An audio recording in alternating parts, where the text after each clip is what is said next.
Hello, everyone. Welcome to this webinar, which is part of the OTT School free webinar series. This is the 16th webinar of this year, and we've had a great year so far. So thank you very much for your participation. The topics we've focused so far have verged from practical insights such as lessons and recommendations in engaging with funders and ideas for public engagement. We have also focused on how to structure networks, and then we've had some more academic issues like a framework for understanding part in think tanks, British think tanks in the economic crisis of 2007, and the concept of academic excellence. All of them are publicly available now, so be sure to check them out, in our website and view the past webinars. And you can also sign up for upcoming ones. Today, we have with us Marjorie Alaine, who will be discussing the importance of context and how research can be contextualized to be able to inform policy, which is a key topic and something that interests all of us. Marjorie is Director of Communications, Monitoring and Evaluation at the Partnership for Economic Policy, which is an organization dedicated to developing and promoting local expertise for policy analysis and impact evaluation in developing countries. She has worked in designing and implementing policy outreach and communication strategies, and has also been working with government institutions, mainly in West Africa, to improve practices related to the use of scientific evidence in policy processes. So the expertise in this is very interesting, and I'm looking forward to hearing the presentation. The webinar will last for 45 minutes. The first 30 will be devoted to the presentation, and please keep your microphones muted throughout. If you have any questions at any time, please write it in the chat box, and I will pass them along to Marjorie at the end of the presentation. We will then have 10 to 15 minutes for a Q&A, and you'll be able to discuss any key issues that have risen through the presentation. We've also recorded all the questions that you had when you signed up for the webinar, and we'll be passing them along as well. And without further delay, please help me welcome Marjorie. Hello. Can I share my screen now? Yes. Okay. 1 second. Okay, so hi everyone. I will try to speed through the introduction so that I don't take too much time for the presentation.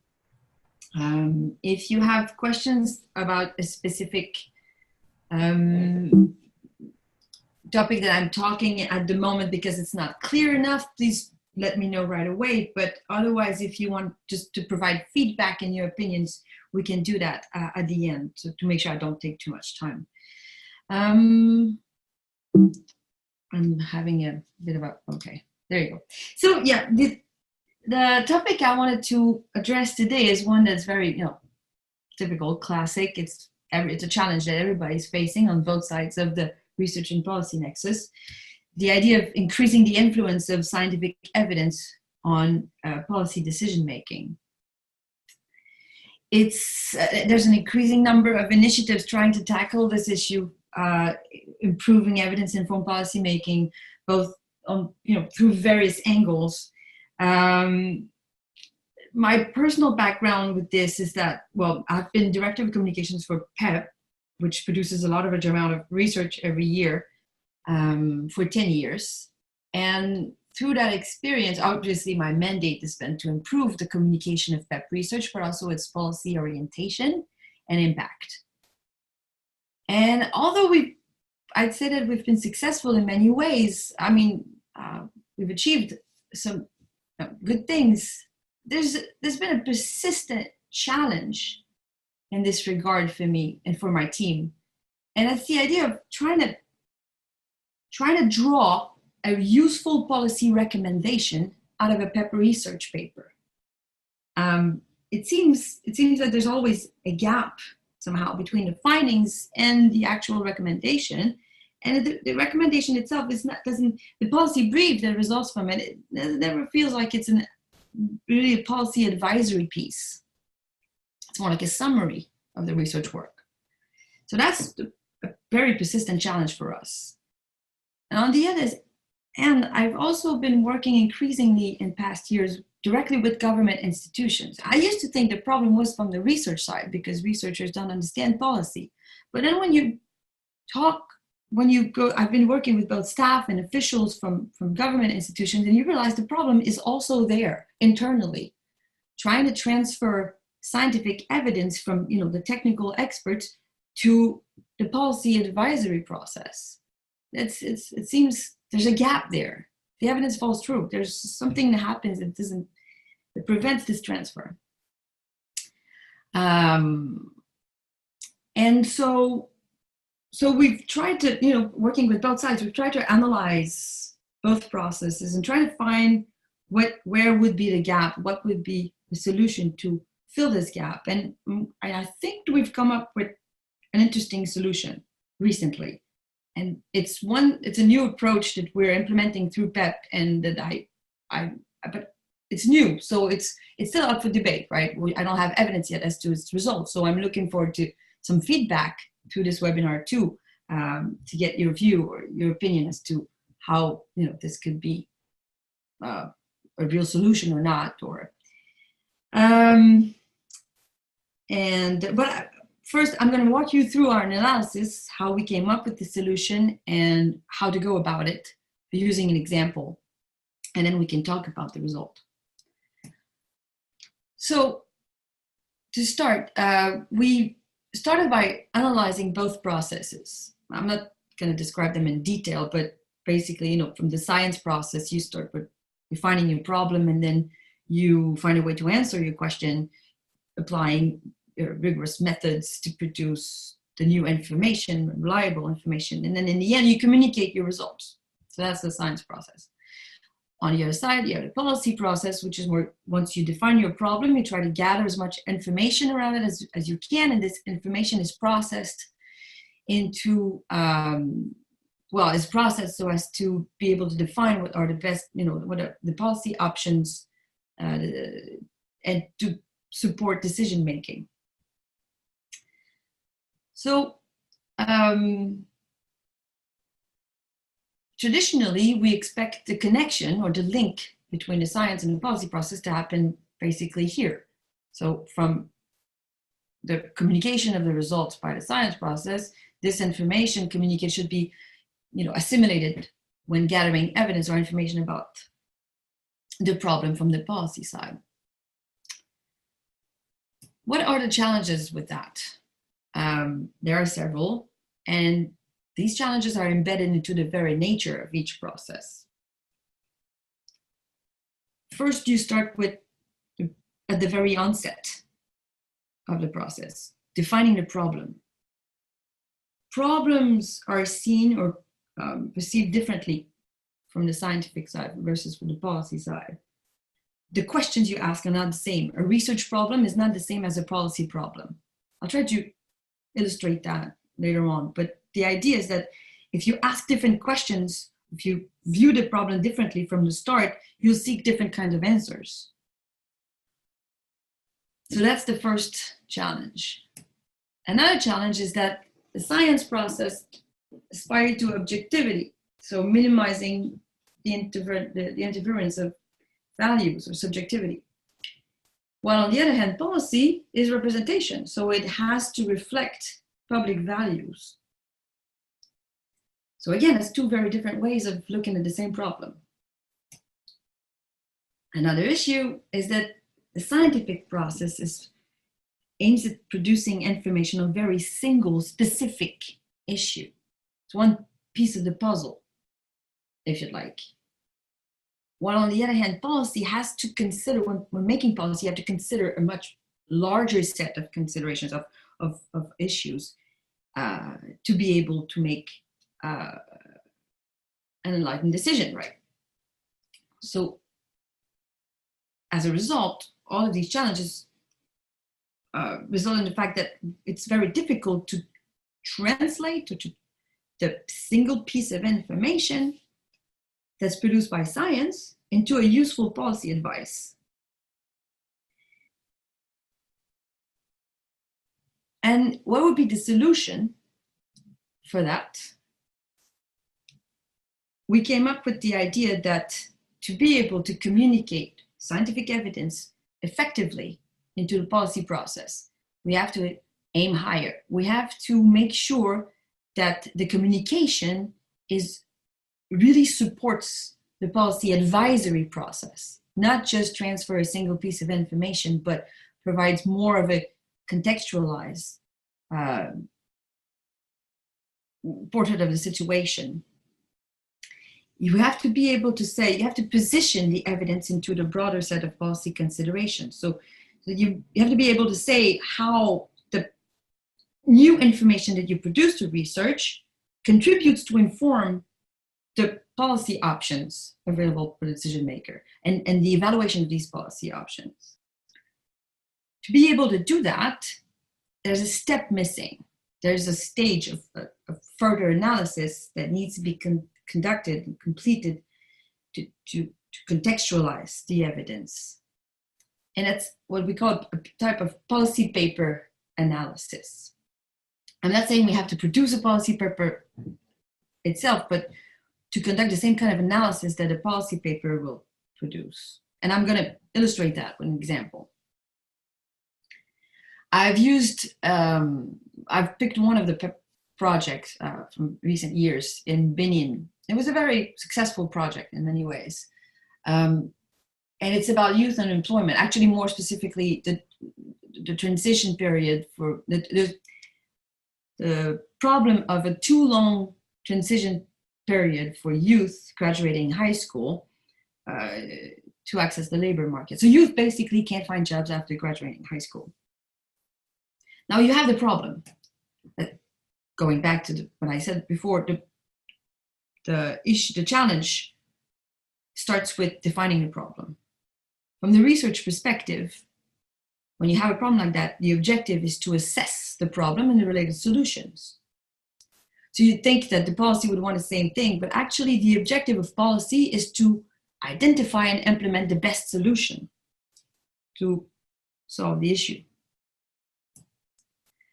On the research side, the questions will relate to the causes and extent or dimensions of the problem, or try to assess the impact of past or current interventions to tackle this issue, or try to evaluate the potential of a new intervention.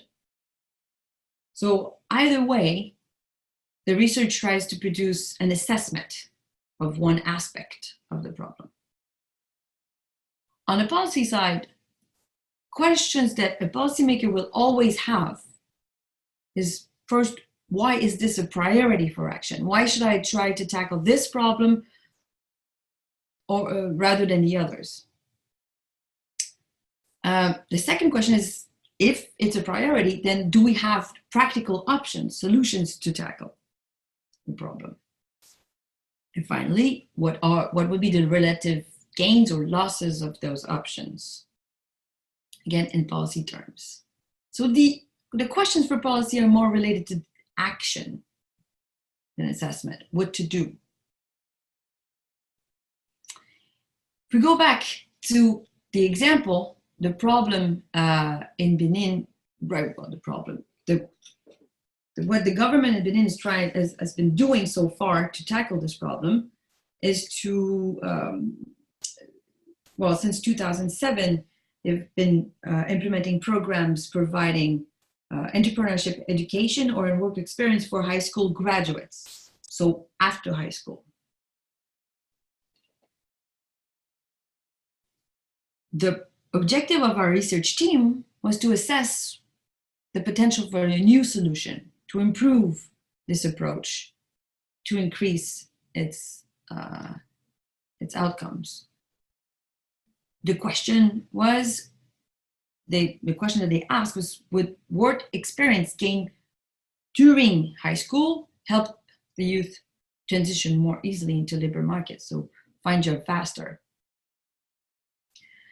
What they found was yes. Their research concluded that under certain conditions, gaining work experience during high school would reduce the transition period from 5 to 1 year. So that's pretty significant.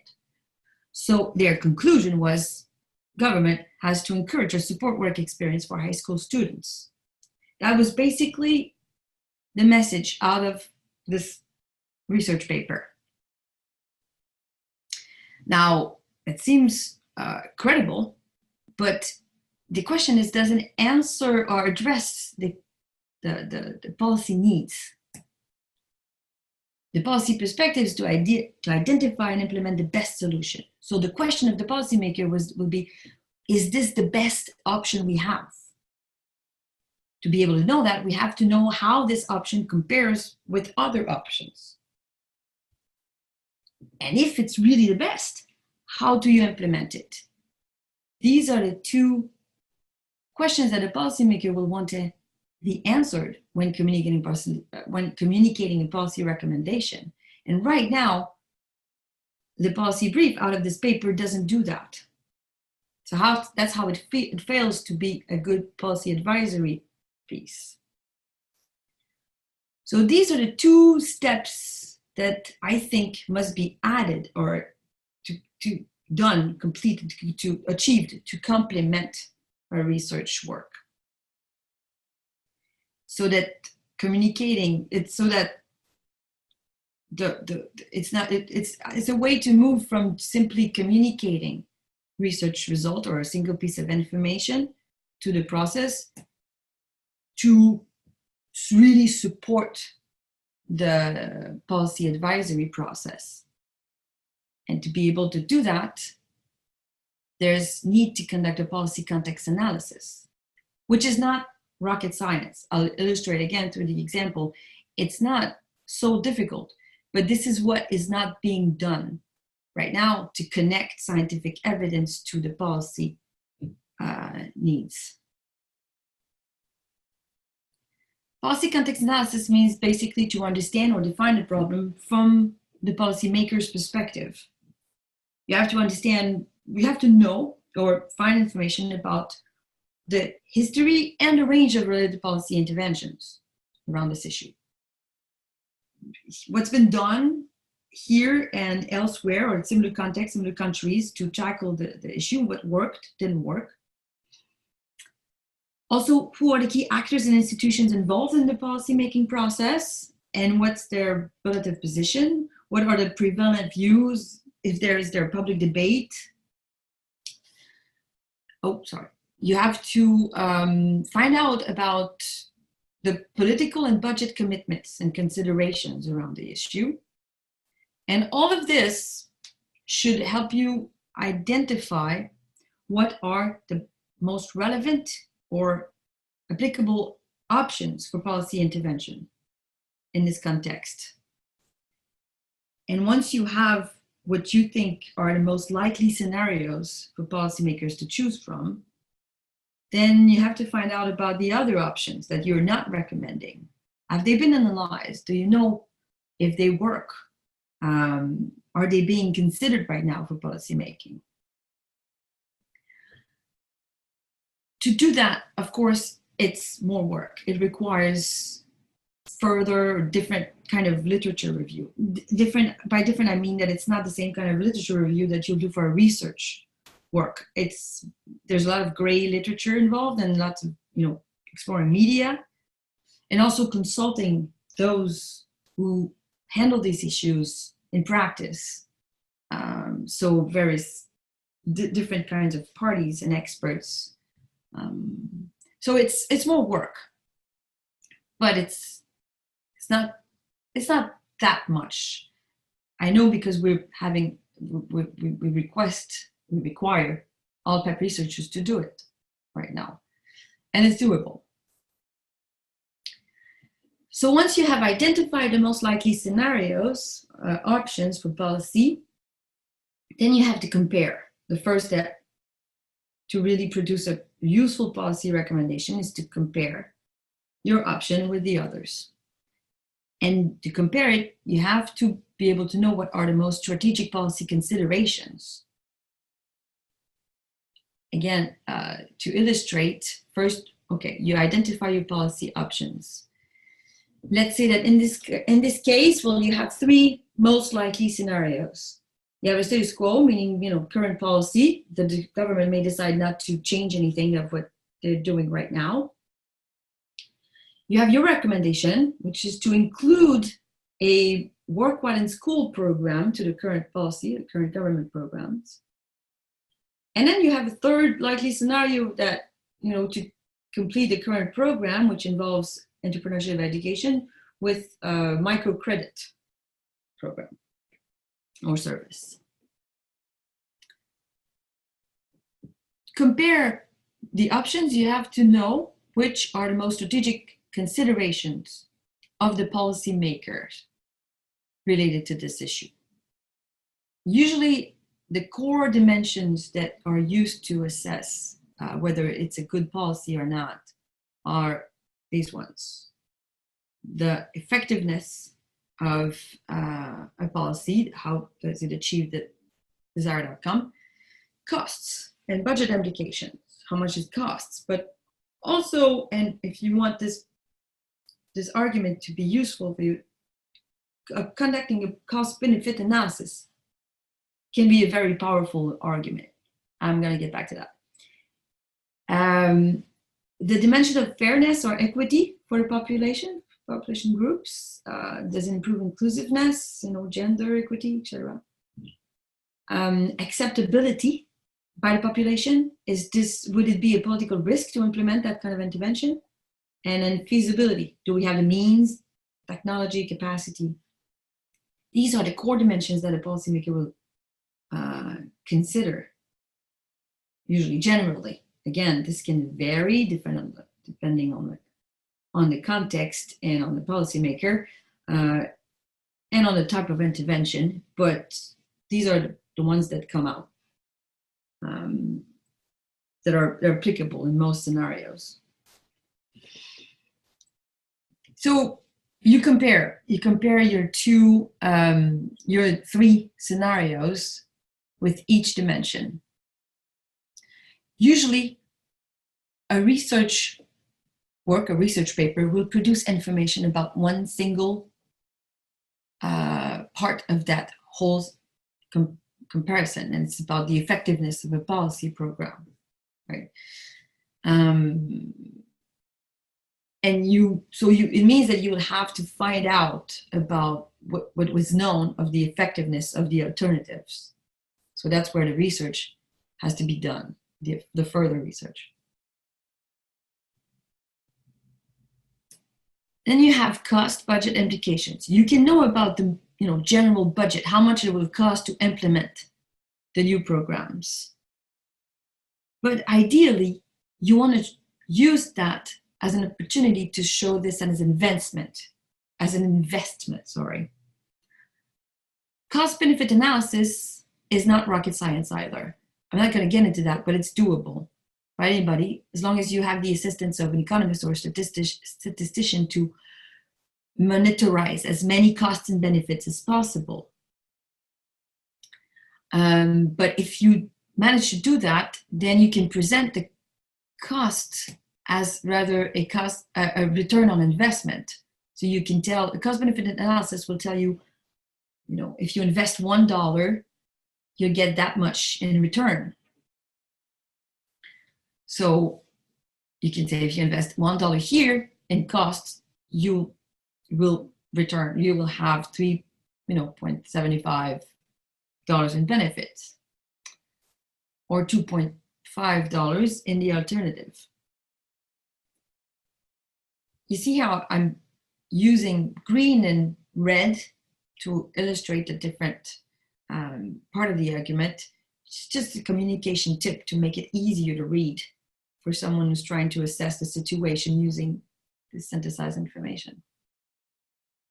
So there's the green aspect, that's a best one versus minus. For equity, whether it will be favorable for the poor versus the wealthy, or men versus women.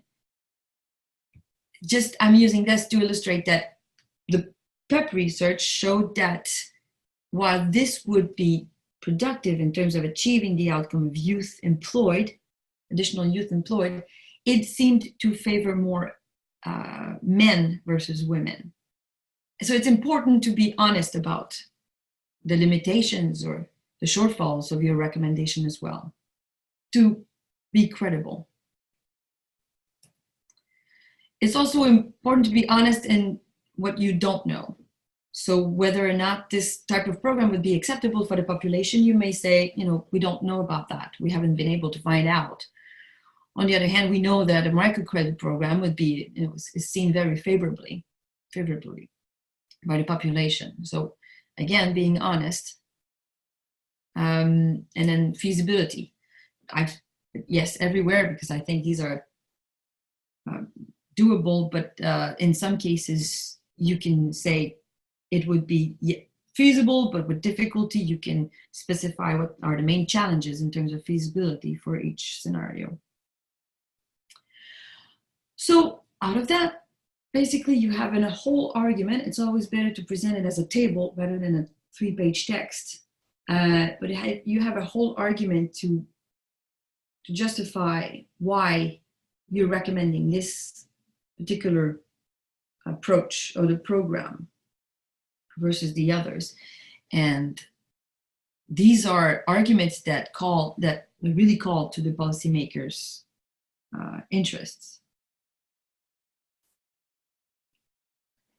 So that was the first step, to determine whether it is the best option by comparing. Now, if you've managed to demonstrate that it's the best, last part is you recommend it, yes, but with your recommendation, you should explain how can be actionable, how can this be implemented? What are the actions or steps that you need to achieve? A policy recommendation, I know most of you have read that somewhere.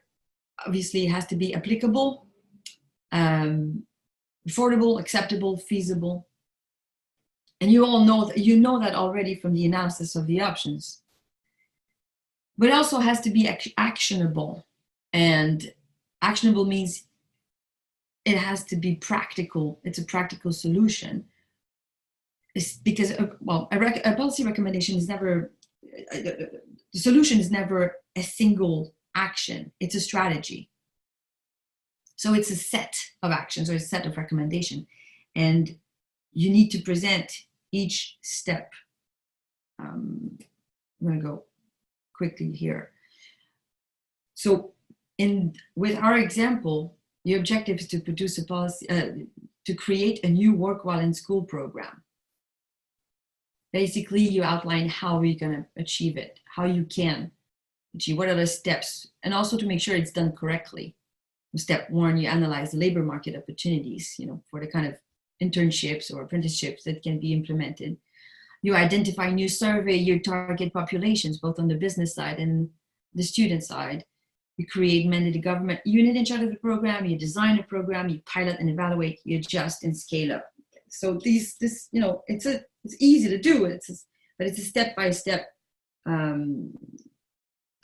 action path that will be useful for the policymaker. And it makes your policy recommendation more credible. Even more so if you can include a calendar or a timeline and potentially budget with your action plan, your work plan. So to conclude, just to summarize, basically, the solution we found is before communicating research evidence to policy, first, we have to make sure that this communication understands the problem from the policymaker's perspective, the key implications and considerations in relation to the problem from the policy perspective.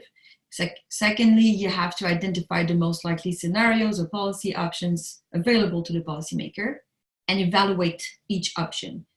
Through that, demonstrate how your research informs this evaluation. And compare scenarios to identify the best option. And when you've identified the best option, you describe how to implement it. And all of that is basically what is being done in a policy paper. And we've came to that, we elaborated that approach just by having read Young and Quinn, basically a step-by-step process on how to develop a policy paper, if you're interested. But it doesn't have to be a paper. It can just be research that backs your policy recommendation. Right, so this is it.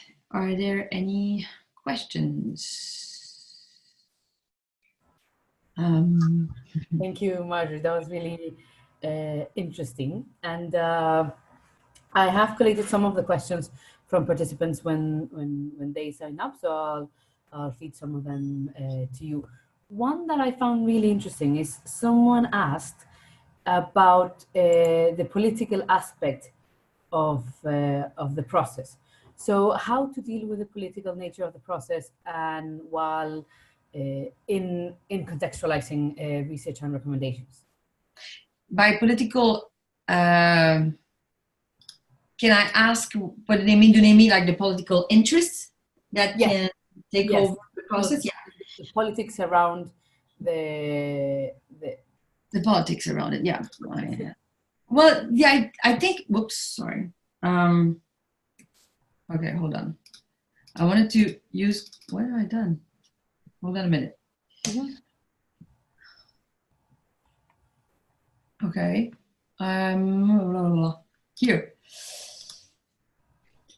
I want to use this one because the idea is that it's not going to answer all the issues. Obviously, there are some political interests that can overwhelm the advisory, can take over the advisory process. But at least by doing that, my point is you contribute, you play the role of the policy advisor rather than just providing a single piece of information hoping it will be assimilated by the policy advisors. So it's a way for the scientific or the research technical experts to be more direct advisor and to use the arguments that that those who advise policy directly will use to promote their recommendation. There's no, you can't overcome, you can't go around the fact that there are some lobbying and political interests at play. But if you can make a powerful argument as to the return on investment, for example, or the political gains, you play in the same arena. That's my point. I don't know if I'm being clear, but it's a way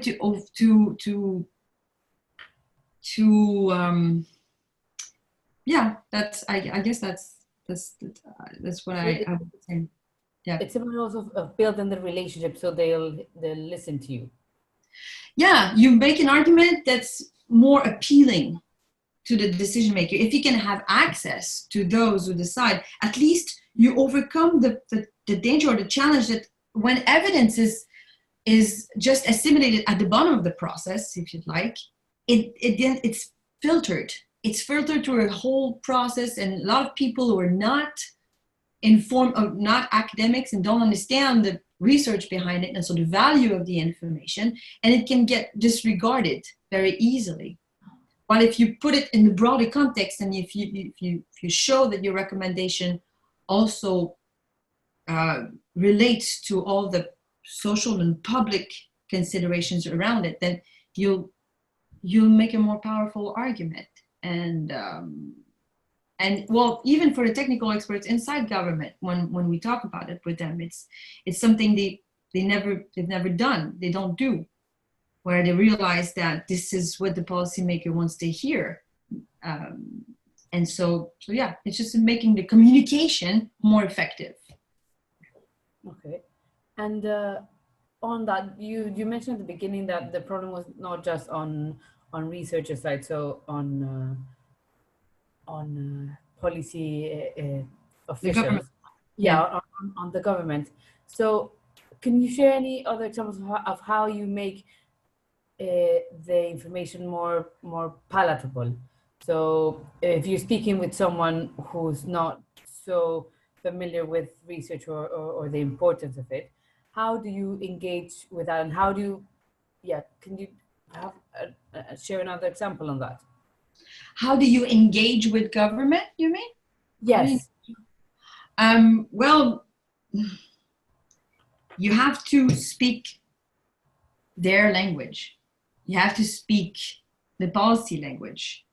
And that's what I think I do. I mean, to engage, to find out, to reach out to them. There's no, it's direct interactions. That's what we do with PEP researchers from the very beginning. They have to knock on doors, and they have to try to identify those who are most relevant, most directly involved on the issue that they're trying to address, and to make person-to-person contact, either directly or through intermediaries, relevant intermediaries. But the projects that are most successful in terms of policy impact within PEP are those that are who have managed to meet the relevant actors from the very beginning, not at the end of the cycle, but from the onset, when designing their research, when finding out what the policy need is, they consult, and then the person who is being consulted feels part of the process, and it's very effective usually. So contextualizing is also in the engagement from the beginning. Well, contextualizing is not so much, consulting is important to understand the policy context that you need to, to be able to contextualize. And also it can reset your entire research process. I mean, you can change your research question from understanding what are the real considerations and the scenarios that the policymakers are facing. Then you may realize, by doing that, that the question that needs to be answered is not the one you thought initially. So it may reset the research work. That's really interesting. Do you have an example off the top of your head when that happened?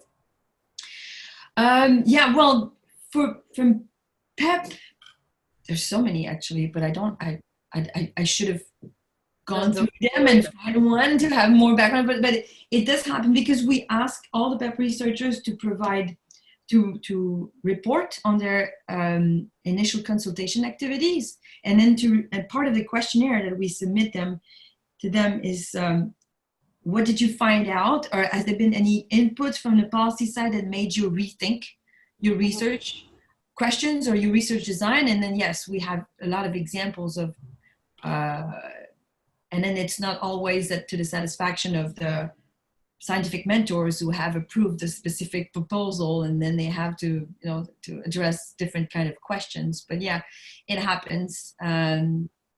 So several research teams have found that they have to address the problem differently.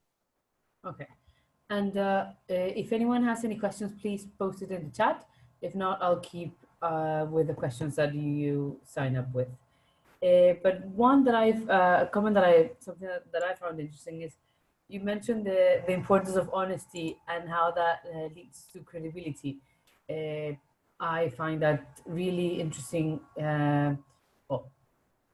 It seems obvious, but not. So can you please elaborate a bit more on the importance of honesty in the recommendations, not just on what you propose, of course, but on what you don't know? On what you don't know, yeah. Well, policymakers are used to work with uncertainties. So it's never good to say I know everything. For your credibility, there are limits, I think we've shown through this, is that there are limits to what a research can produce in terms of information. And you have to be able to say, and maybe you just haven't had time to, for example, in my example, it was, we don't know if this particular program would be acceptable for the population or not. Well, maybe it's simply because it's never been proposed to the public, so public don't know about it, so it's difficult to assess whether or not they would like it. There's no information media, there's no information, so we cannot find out about that. So it's just a matter of being honest, and also about the downside of your proposal or your recommendation, the negative aspects. It's just I think, like you said, it's obviously it adds to your credibility, but it's also something that I've been told by the government officials that I've been working with, if someone presents an all flower pink, all perfect kind of scenario, they'll doubt. It'll be they will be skeptical. Thanks. And then moving on to different aspects is, if someone asks if what works in different contexts and why. So you've shared the framework, but can this framework to contextualize can be further contextualized? So does this work everywhere, or does the different strategies need to be had in different contexts? Well, I've worked in two contexts. I've worked in, well, PEP works in economic development research, but it applies to health, it applies to education, it attacks on different kinds of issues. So far, these apply to all the contexts I know. And I also worked in disaster preparedness with government, and that also works, to process scientific evidence into policy language. It works.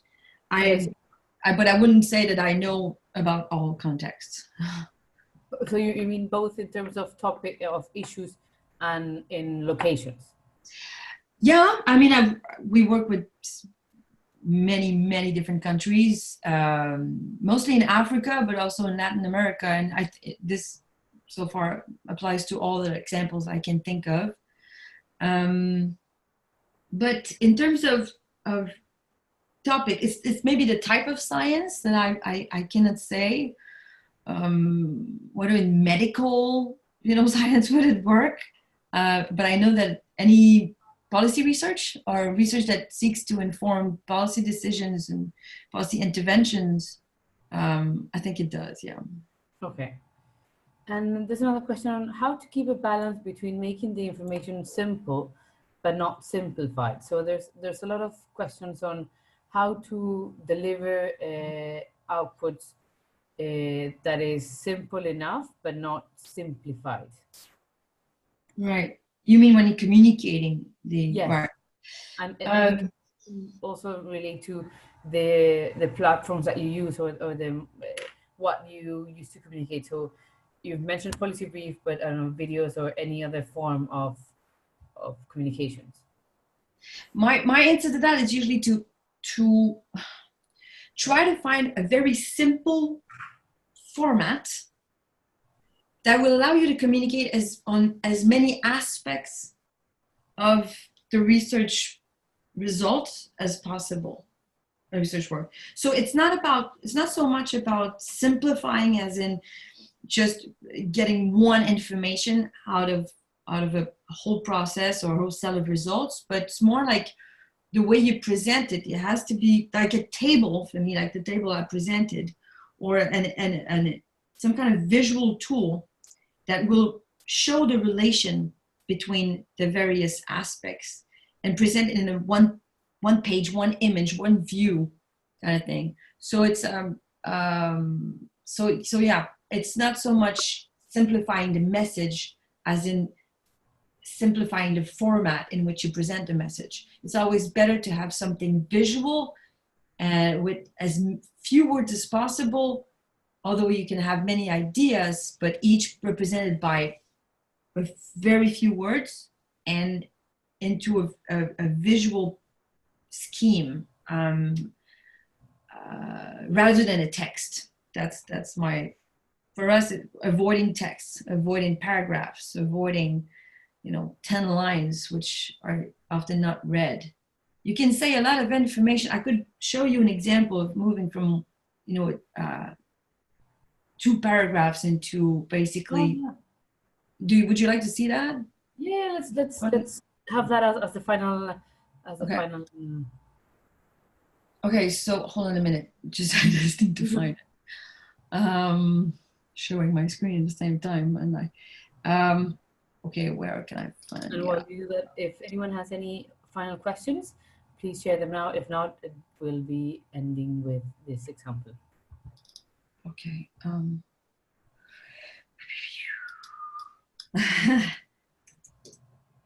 So, yeah. So I have this, so you can, oops. So, well, it's in French. I have to apologize for that. It's in French. But it's, the idea is this, you see that text, that paragraph. You're showing a different, you need to share that screen as well. You're only sharing your... Okay. Okay, hold on. Did I stop sharing my screen? Oh, nouveau partage. Okay. There you go. There you go. Oh, yeah. Okay, so you see that paragraph here. Mm-hmm. The idea is to move this into, sorry, well, how do I do that? Hold on. It says, there you go, in this. Okay. You can share a lot of information, but not in text. You share it in images, numbers, but it's the same information. From here, oops, sorry, from here, from here to there, it's exactly the same information. So that's my idea of sharing complex ideas, a whole set of ideas and information into a simple visual, view. and that goes along with the strategy of direct engagement.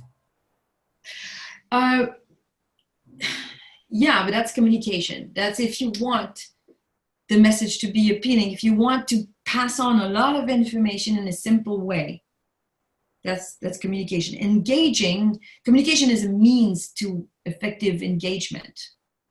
It's not an end itself. It's just a means to make sure that the people you want to engage with will want to engage with you, because they don't feel lost when you speak or when you send them something to read. But engaging is it has to be personal. Yeah. Great. And with that, I think it's a very interesting end to the webinar.